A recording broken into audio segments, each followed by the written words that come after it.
ನಾನು ರಾಜಸ್ಥಾನಲ್ಲಿ ಉದಯ್ಪುರ್ನಲ್ಲಿ ಸುಮಾರು 34 ಜನ ಮಿನಿಸ್ಟರ್ಸ್, ಒಂದು 5 ಜನ ಚೀಫ್ ಮಿನಿಸ್ಟರ್ಸ್ ಎಲ್ಲ ಒಂದು 7 ಜನ ಡೆಪ್ಯೂಟಿ ಸಿಎಂಸ್ ಎಲ್ಲ ಬಂದಿದ್ರು. ಮಿನಿಸ್ಟರ್ಸ್ ಕಾನ್ಫರೆನ್ಸ್ ಇತ್ತು. ವಾಟರ್ ರಿಸೋರ್ಸಸ್ ಮತ್ತು ಜಲಶಕ್ತಿ ಸಂಬಂಧಪಟ್ಟಂತೆ ಎಲ್ಲ ಮಿನಿಸ್ಟರ್ಸ್ ಕಾನ್ಫರೆನ್ಸ್ ಇತ್ತು. ನಮ್ಮ ರಾಜ್ಯದಿಂದ ನಾನು ಪ್ರಿಯಾಂಕರ್ಗೆ ಇಬ್ರು ಹೋಗಿದ್ದು. ಅಲ್ಲಿ ನಮ್ಮ ರಾಜ್ಯದ ಅನೇಕ ವಿಚಾರಗಳನ್ನ ಪ್ರಸ್ತಾವನೆಯನ್ನ ಮಾಡಾದ್ಮೇಲೆ ಕೊನೆಗೆ ನಮ್ಮ ಜಲಶಕ್ತಿ ಮಂತ್ರಿಗಳ ಹತ್ರ ಪ್ರತ್ಯೇಕವಾಗಿ ಅದನ್ನ ಪ್ರಸ್ತಾವನೆ ಕೂಡ ಮಾಡಿದೆ. ಓಪನ್ ಸಭೆಯಲ್ಲೂ ಕೂಡ ಅದನ್ನ ಮಂಡಿಸಿದೆ.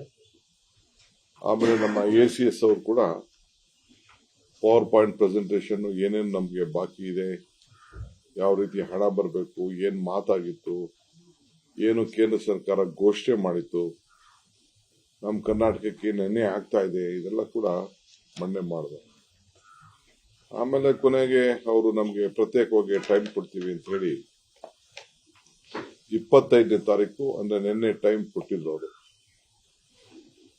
ಫುಲ್ ಫ್ಲೆಜ್ ಟೀಮ್ ಆಫ್ ಇರಿಗೇಷನ್ ಮತ್ತು ಜಲಶಕ್ತಿ ಎಲ್ಲ ಆಫೀಸರ್ಸ್ ಕೂಡ ಅವರು ಕರೆಸಿದ್ರು, ಮಂತ್ರಿಗಳು. ನಾವು ಕೂಡ ನಮ್ಮೆಲ್ಲ MDಗಳು, ACS, ನಮ್ಮ ಅಡ್ವೈಸರ್ಸ್ ಎಲ್ಲ ಕೂಡ ನಾವೆಲ್ಲ ಒಟ್ಟಿಗೆ ಒಂದು 20-25 ಜನ ಎಲ್ಲ ಕೂಡ ಒಟ್ಟಿಗೆ ಸೇರಿ ಒಂದು ದೊಡ್ಡ ಸಭೆ ಮಾಡಿ ನಮ್ಮ ಎಲ್ಲ ಪ್ರಪೋಸಲ್ಸ್ನೆಲ್ಲ ಕೊಟ್ಟಿದ್ದೇವೆ. ನಿನ್ನೆ ಕೂಡ ನಾನು ದೆಹಲಿಯಲ್ಲಿ ಕೆಲವು ವಿಚಾರಗಳನ್ನ ಪ್ರೆಸ್ ಕಾನ್ಫರೆನ್ಸ್ ಅಲ್ಲಿ ಕೂಡ ನಾನು ತಿಳಿಸಿ, ಅಲ್ಲೇನು ನಾನು ಪ್ರಪೋಸಲ್ಸ್ ಕೊಟ್ಟಿದ್ದೆ, ಒಂದು ಸ್ಮಾಲ್ ಬ್ರೀಫ್ ನೋಟ್ ಅನ್ನು ಕೂಡ ನಾನು ಅಲ್ಲಿ ಡಿಸ್ಟ್ರಿಬ್ಯೂಟ್ ಕೂಡ ನಾನು. ಈ ಮಧ್ಯದಲ್ಲಿ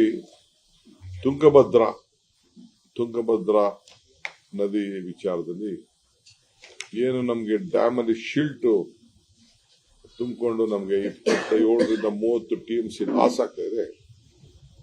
ಆ ವಿಚಾರ ಕೂಡ ಪ್ರಸ್ತಾವನೆಯನ್ನ ನಾವು ಮಾಡಿದ್ದೇವೆ. ಅದಕ್ಕೆ ಆಲ್ಟರ್ನೇಟ್ ಆಗಿ ನಾವು ನವಲೆ ಡ್ಯಾಮ್ ಮಾಡಬೇಕು ಅನ್ನೋದು ಒಂದಿತ್ತು. ಇನ್ನೊಂದು ಪ್ರಪೋಸಲ್ ಕೂಡ ನಮ್ಮ ಟೆಕ್ನಿಕಲ್ ಟೀಮ್ ನಮಗೆ ಕೊಟ್ಟಿದೆ. ಈ ಹಿನ್ನೆಲೆಯಲ್ಲಿ ನಾನು ಆಂಧ್ರ ಮಿನಿಸ್ಟ್ರು ಮತ್ತು ತೆಲಂಗಾಣ ಮಿನಿಸ್ಟ್ರು, 3 ಮಿನಿಸ್ಟರ್ಸ್ ಮತ್ತು ಆಫೀಸರ್ಸ್ ಒಂದು ಸಪರೇಟ್ ಮೀಟಿಂಗ್ ಅನ್ನು ಕೂಡ ನಾವು ಮಾಡಿದೆವು. ಅಲ್ಲಿ ಸೆಂಟ್ರಲ್ ಮಿನಿಸ್ಟರ್ ಗಮನಕ್ಕೂ ಕೂಡ ನಾವು ತೆಗೆದುಕೊಂಡು ಬಂದು ಈ ವಿಚಾರದಲ್ಲಿ. ಸೊ ನೀವು ಕೂತ್ಕೊಂಡು ಮಾತಾಡಿ, ಆಮೇಲೆ ನಿಮ್ದೆಲ್ಲ ಒಪ್ಪಿಗೆ ಆದ್ರೆ ನಾವು ಒಪ್ಕೊಂಡಿದ್ದೇವೆ ಅಂತ ಅವರು ಕೂಡ ತಿಳಿಸಿದ್ರು. ಸೊ 3 ಮೀಟಿಂಗ್ ಮಾಡಿ ನಾನು ಆಂಧ್ರ CM ನಮ್ಮ ಚಂದ್ರಬಾಬು ನಾಯ್ಡು ಅವರು ಕೂಡ ನಾನು ಪ್ರತ್ಯೇಕವಾಗಿ ನಾನು ಫೋನ್ ಮಾಡಿ ಈ ರೀತಿ ನಮ್ದು ಪ್ರಪೋಸಲ್ ಇದೆ, ಇದ್ರ ಬಗ್ಗೆ ನಮಗೆ ಮೊದಲನೇ ವಾರ ಮಾರ್ಚ್ನಲ್ಲಿ ನಮಗೆ ಟೈಮ್ ಕೊಡಬೇಕು, ನಾವೆಲ್ಲ ಟೀಮ್ ಬರ್ತೇವೆ ಅಂತ ಹೇಳಿ ಪ್ರಿಂಟ್ ಆಫ್ ಇರಿಗೇಷನ್ ಮಿನಿಸ್ಟರ್, ನಮ್ಮ ತೆಲಂಗಾಣ ಇರಿಗೇಷನ್ ಮಿನಿಸ್ಟರ್, ನಾವಿಬ್ರು ಕೂಡ ಅವ್ರ ಹತ್ರ ಮಾತಾಡಿ ಏನು ಅದು ಪ್ರಾಜೆಕ್ಟ್ ಅಂತ ನಾವು ತಿಳಿಸಿದ್ದೇವೆ. ಈಗ ನಾನು ವೆರಿ ಸಾರಿ, ಈ ಏಕ್ದಮ್ ನಿನ್ಗೆ ಆ ಪ್ರಾಜೆಕ್ಟ್ ಅದನ್ನ ಸೆಕೆಂಡ್ ಆಲ್ಟರ್ನೇಟಿವ್ ಏನು ಅಂತ ನಾನು ಹೇಳಕ್ಕಾಗಲ್ಲ. ಯಾಕೆಂದ್ರೆ ಅಂಟಿಲ್ ಅವ್ರ ಹತ್ರ ಶೇರ್ ಮಾಡಿದೆ, ಅವ್ರ ಒಪ್ಪಿಗೆ ಆಗಿದೆ ಯಾವ ರೀತಿ ಅನ್ನೋದು, ಯಾಕೆಂದ್ರೆ ನಾನು ಅದ್ರ ಬಗ್ಗೆ ಚರ್ಚೆ ಮಾಡಕ್ಕಾಗಲ್ಲ. ಬಟ್ ಒಂದು, ಹಿಂದೆ ಎಲ್ಲ ಶಿಲ್ಟ್ನ ತೆಗಿಬೇಕು ಅಂತ ಬೇಕಾದಷ್ಟು ಪ್ರಪೋಸಲ್ಸ್ ಇತ್ತು. ಆ ಶಿಲ್ಟ್ 24-25 TMC ಶಿಲ್ಟ್ ಎಲ್ಲ ಹಾಕೋದು, ಆಮೇಲೆ ಎಕ್ಸ್ಪೆಂಡಿಚರ್ ಏನ್ ಜಾಸ್ತಿ ಆಗ್ತದೆ, ಇದೆಲ್ಲ ಕೂಡ ನಮ್ಮ ಟೆಕ್ನಿಕಲ್ ಟೀಮು ಶಿಲ್ಟ್ನ ವಿಚಾರಕ್ಕೆ ಹೋಗೋದು ಬೇಡ, ಬಟ್ ನೀರು ಉಪಯೋಗಿಸ್ಕೊಳ್ಬೇಕು ಅನ್ನೋದು ಒಂದು. ಅವರು ಕೂಡ ನಮಗೆ ಕೆಲವು ಪ್ರಪೋಸಲ್ಸ್ ನ ಕೊಟ್ಟಿದ್ದಾರೆ. ಈ ಹಿನ್ನೆಲೆಯಲ್ಲಿ ಅವ್ರ ಹತ್ರ ಮಾತಾಡಿದ್ದೀನಿ. ಅವರು ಈ ವಾರ ಡೇಟ್ ಕೊಡ್ತಾರೆ. ನಾನೇ I will be in touch with you ಅಂತ ಚೀಫ್ ಮಿನಿಸ್ಟರ್ ಕೂಡ ತಿಳಿಸಿದ್ದಾರೆ, ಚಂದ್ರಬಾಬು ನಾಯ್ಡು. ಸೊ ಸದ್ಯದಲ್ಲೇ ಅವ್ರು ಕೊಟ್ಟ ತಕ್ಷಣ ನಾನೇ ಬರ್ತೀನಿ ಅಂತ ಹೇಳಿದ್ದೇನೆ. I don't senior leader of the country, we have to respect him. So I will only come personally ಅಂತ ಅವ್ರಿಗೆ ನಾನು ರಿಕ್ವೆಸ್ಟ್ ಮಾಡಿದ್ದೇನೆ. ಸೊ ಅವರು ಅವ್ರದ್ದು ಟೈಮ್ ನೋಡಿಕೊಂಡು ಅವ್ರು ನಮಗೆ ತಿಳಿಸ್ತಾರೆ. That is one point. ಎರಡನೇದು ಲಿಂಕಿಂಗ್ ಆಫ್ ರಿವರ್ಸ್ ಬಗ್ಗೆ ಕೂಡ ಕೆಲವು ಪ್ರಸ್ತಾವನೆಗಳಿದೆ. ಅದು ಕೂಡ central government they are proposing ಇದು. ನಾವು ನಮ್ದು ಏನು ಶೇರ್ ಬೇಕು ಆ ಶೇರ್ ವಿಚಾರ ಕೂಡ ನಾವು ಪ್ರಸ್ತಾವನೆಯನ್ನು ನಾವು ಮಾಡಿದ್ದೇವೆ.